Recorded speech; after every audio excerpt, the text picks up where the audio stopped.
The common denominator here is Angostura bitters. The label doesn't fit. That's a whole long story. You can't actually have a cocktail without bitters. In fact, the word cocktail at its core means booze, sugar, water, and bitters. That's what a cocktail was. And its cocktails become a million other things, but really, bitters is core. Back on St. Patrick's Day of this year, you might remember I needed Angostura bitters to make a cocktail that we made here on set called O'Shean's Dram. Now, I keep my bar in Massachusetts, not here in New York, so our producers couldn't tap my personal supply of Angostura. They therefore called every liquor store in New York City to find a bottle, and nobody had any for sale. We ended up having to bogart a bottle of bitters, a really old bottle of bitters, out of producer Tina's personal stash in Brooklyn. Yet another reason to thank God for producer Tina. But here's the question. Why were there no bitters in all of Manhattan? Because for a very few bad months, starting like last September maybe, there was what at least felt like a worldwide Angostura bitters shortage. And that led bars and distributors to ration what they had. It led the lucky few cocktail aficionados who could get their hands on some bitters to start hoarding their Angostura. A few days after drinking Tina's bitters here on the set with the O'Shean's Dram, we here at the Rachel Maddow Show, in our offices here at Rockefeller Center, got an amazing package. Boxes full of bitters, straight from the company. The shortage is over, at least in my office.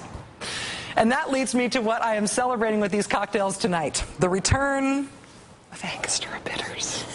The shortage is apparently over, sort of. Here to tell us what the heck happened are Genevieve Jodhan, who is the Executive Manager of Export Sales and Business Development at Angostura, and Giselle Laronde-West, who's Communications Manager for Angostura.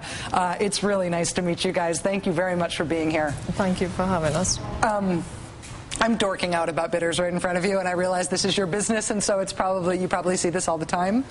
But what happened when we couldn't get bitters in this country for such a long time?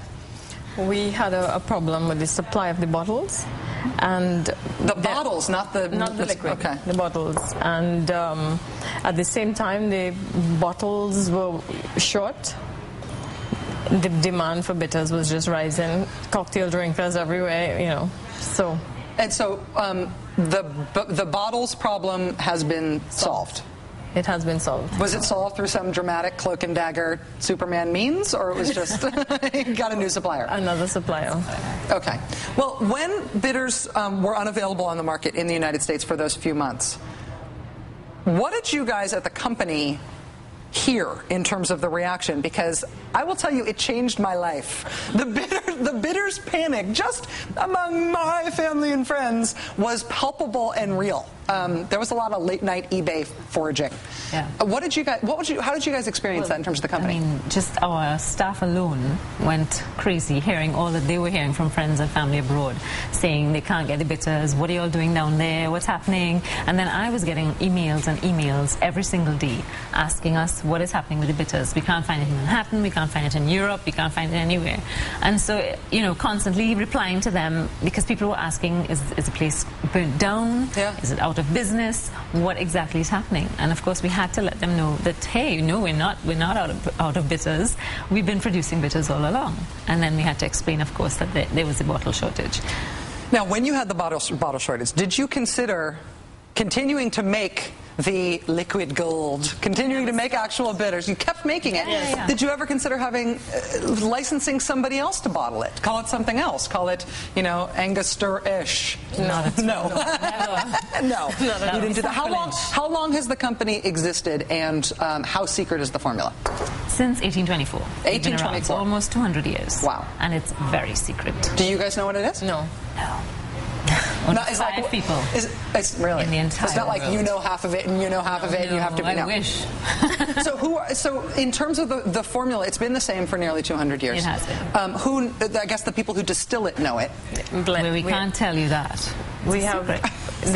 All we know is that 5 people know. Well, tell people who are wondering what's in this little bottle that they've got in the back of their cabinet that they've never thought about before. What's generally the most important thing to know about what's in this bottle? It's herbs and spices. Okay. secret formula. Yes.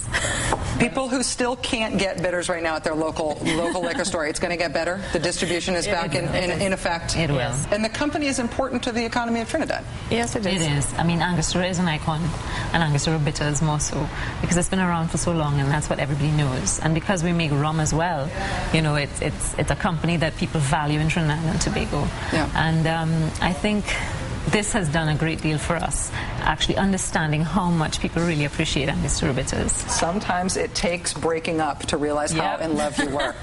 That's the way it goes. Genevieve, Jodhan, and Giselle Laronde-West are both with the Angostura Company in Trinidad. Thank you so much for the hooch, and thank you so much for being with here. It's nice to meet you both. Thank you. Same here. They were here just the other day. We have recipes for how to make a champagne cocktail in a Manhattan on our blog, maddowblog.msnbc.com.